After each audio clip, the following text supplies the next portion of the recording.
Apcas, que no te lo cuenten. Escúchalo.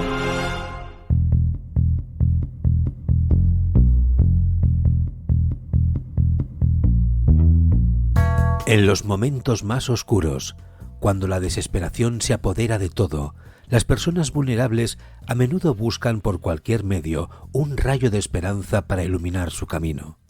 Ana María, que luchaba contra una severa depresión, se encontraba en esa encrucijada buscando desesperadamente un nuevo enfoque para sobrellevar las tormentas internas que la acosaban. Paradójicamente, son estos momentos de vulnerabilidad extrema los que, para los depredadores más viles, ofrecen una oportunidad de oro para acechar a estas presas fáciles y susceptibles a la manipulación. Para aquellos que carecen de escrúpulos, sus oscuros planes pueden llegar tan lejos como 6 metros bajo tierra. Hola, mi nombre es Marc Trucco. Bienvenidos a Crímenes Ibéricos, el podcast donde van a parar los casos más negros de la historia de España. Un podcast de Apcas, dirigido por Joan Prats, producido por Marc Jiménez y escrito por Alba Sosa. Empezamos.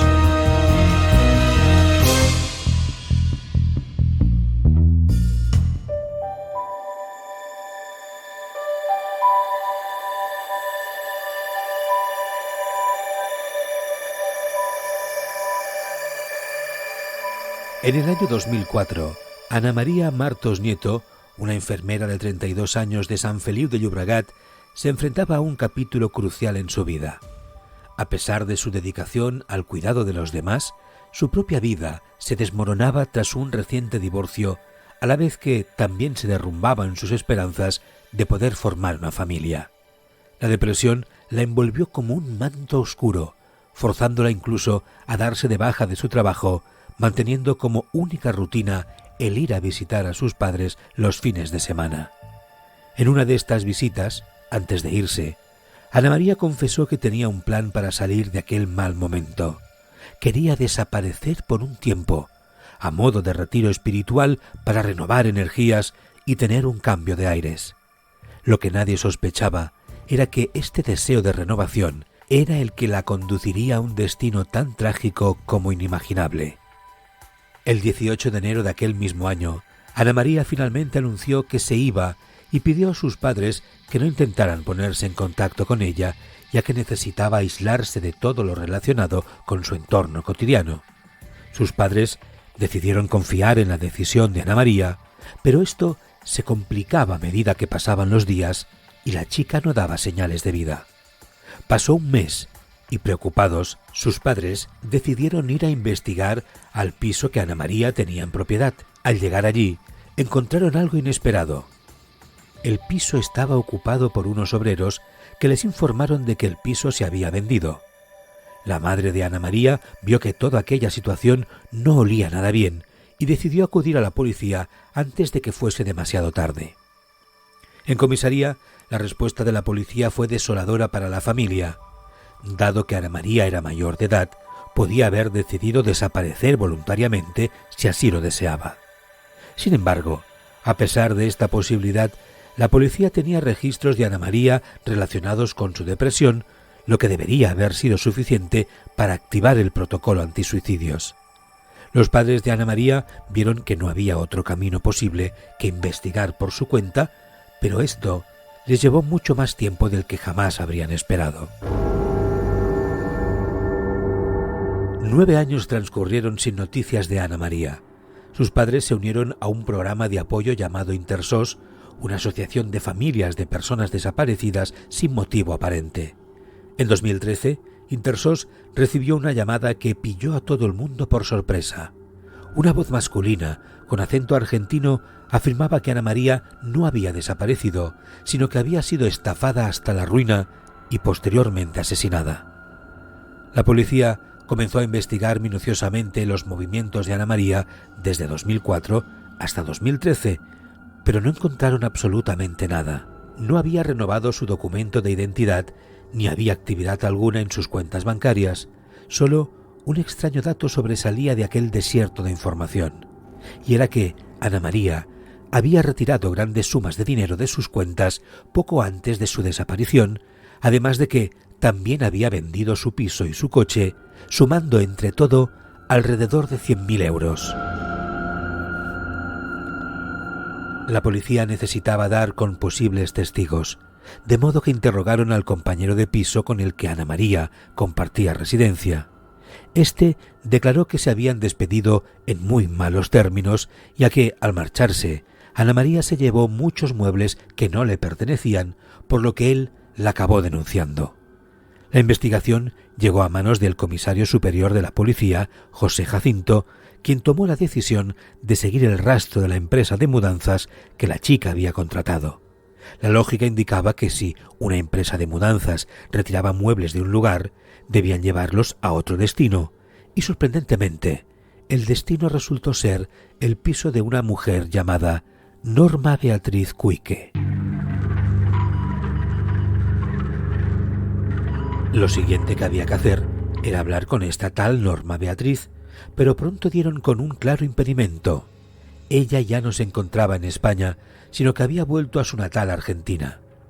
La policía, aún así, indagó más sobre este nuevo personaje y pronto salieron a la luz revelaciones impactantes. Se descubrió que Norma, conocida como la vidente de las Ramblas, tenía varias denuncias por estafar a personas. Gracias a la minuciosa investigación policial, se logró vincular a la vidente con un hombre llamado José María, un obrero residente en la ciudad condal que había sido otra víctima de la vidente. José María atravesaba un momento difícil y decidió acudir a esta mujer con presuntos poderes mágicos en busca de ayuda. Él tenía una gran fe en ella, pero ésta le exigía cada vez más dinero. Norma mantenía a José María con interés, diciéndole que prometía hacerle pócimas mágicas para asegurar su éxito, pero finalmente lo único que hizo fue despojarle de toda su fortuna. Era evidente el paralelismo entre estas historias, dos víctimas desesperadas que fueron estafadas en su momento más vulnerable. La policía se puso en contacto con la expareja de Ana María y de esta obtuvieron nueva información.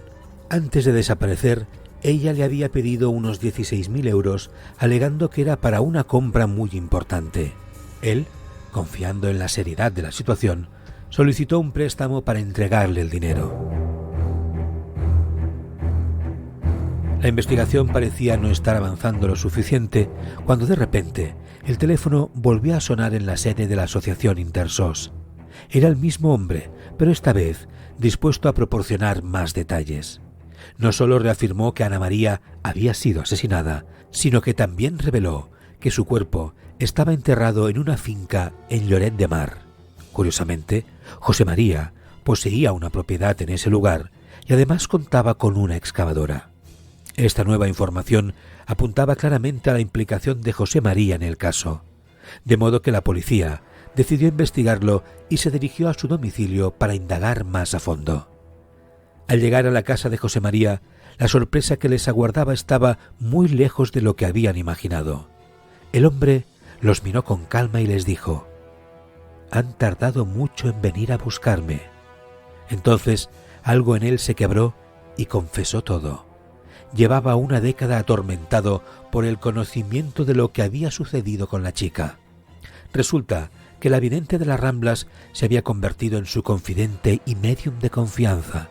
Según José María, esa mujer poseía verdaderos conocimientos mágicos, ya que había logrado liberarlo de un mal de ojo en el pasado. Un día en 2004, la vidente le pidió un favor: que la acompañara en coche a la estación de tren. Allí se encontraron con Ana María, quien parecía estar en un estado letárgico. Los tres subieron al coche. La vidente solicitó que fueran a la casa de José María en Lloret de Mar. Después de dejarlas en la puerta por un momento para estacionar, regresó para encontrar a Ana María tendida en un charco de sangre. La vidente dijo: «No te preocupes, lo arreglaré, pero necesito que te quedes aquí con este cuerpo por un tiempo». Él obedeció, pero después de 3 días sin que la vidente apareciera, decidió colocar el cuerpo de Ana María dentro de un bidón que luego rellenó con hormigón y enterró a 6 metros de profundidad. Bueno, esperad un momento. Enseguida os sigo narrando más sobre este caso, pero os animo a que os paséis por merchapod.com.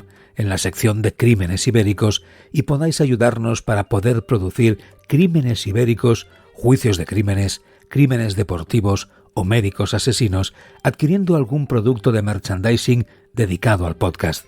Allí encontraréis tazas, camisetas, sudaderas y mucho más con las portadas ilustradas de nuestra red de crímenes, y así podéis ayudarnos a mejorar nuestros podcasts.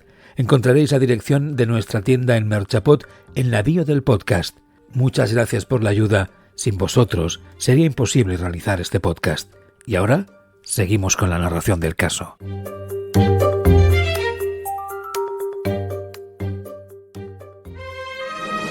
Upcast, que no te lo cuenten. Escúchalo. Todos los días, en tu plataforma de podcast favorita, te espera Marca Daily, el podcast diario en el que te contamos en profundidad el tema deportivo del día, patrocinado por los televisores LG OLED, creadores del único negro puro desde hace 10 años. La tecnología que hace que el resto de los colores brillen mucho más. Pon la palabra Upcast en el buscador de tu plataforma de podcasting y conoce todas nuestras producciones. Upcast, que no te lo cuenten. Escúchalo.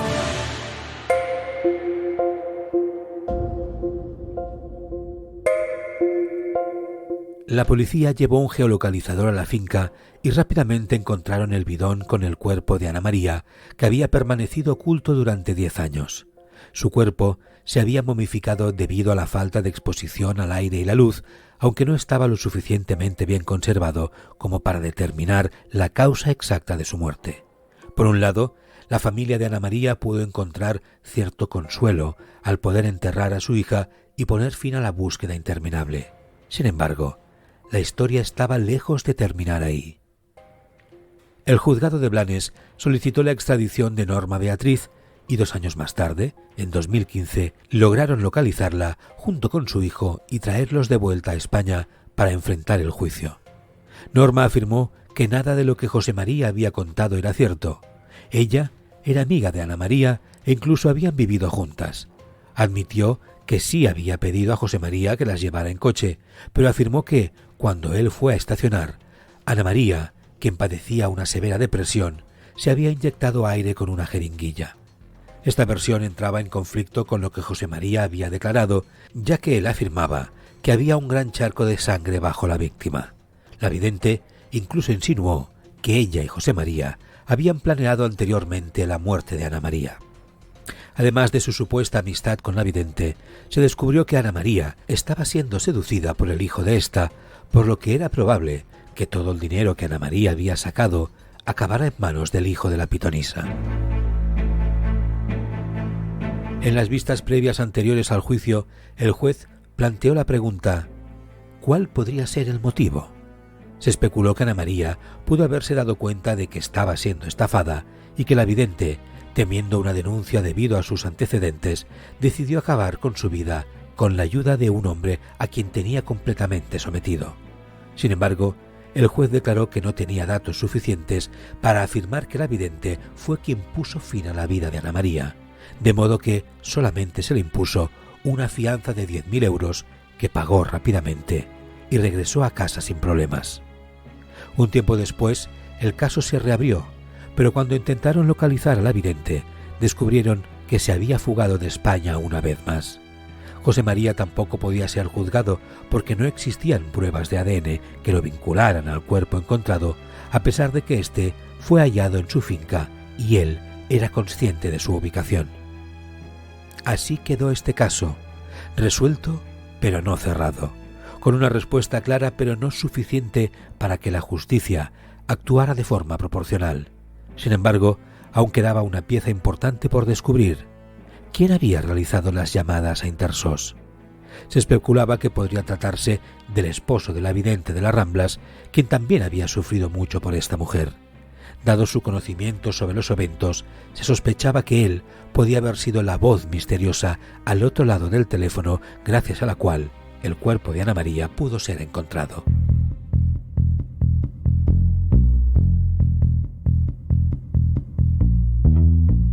La vidente de las Ramblas dejó este mundo en el año 2022, llevándose consigo sus oscuros secretos y manipulaciones, sin haber enfrentado jamás la justicia por sus crímenes. La verdad sobre la desaparición de Ana María Martos Nieto quedó sepultada junto a ella. Los familiares de Ana María, aunque finalmente hallaron su cuerpo, se quedaron con el amargo sabor de la injusticia, sabiendo que su verdugo nunca pagó por sus pecados. Antes de cerrar este caso, queremos contarte que Crímenes Ibéricos ha sido galardonado por Amazon Music como uno de los podcasts más escuchados de 2023 y queremos agradecerlo. Por si no lo sabes, con Amazon Music puedes escuchar de forma gratuita música y podcast solo con tu cuenta de Amazon. Los miembros de Prime tienen acceso a más de 100 millones de canciones en modo aleatorio, playlists sin restricciones y los mejores podcasts sin publicidad incluidos en la suscripción. Comienza a disfrutar de Amazon Music descargando la aplicación de forma gratuita o a través de cualquier dispositivo Alexa. Appcast, que no te lo cuenten. Escúchalo.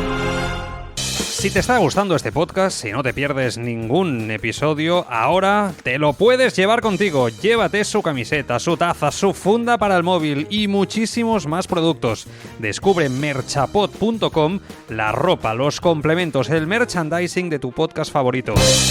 Sigue el enlace que encontrarás en la bio y llévate el diseño que más te guste, para ti o para regalar a otro oyente de este podcast como tú. Compra el merchandising del podcast que más escuchas y ayuda a que más capítulos como este sean posibles. Pásate por merchapod.com, repito, merchapod.com y conviértete en uno de los nuestros. Recuerda, merchapod.com.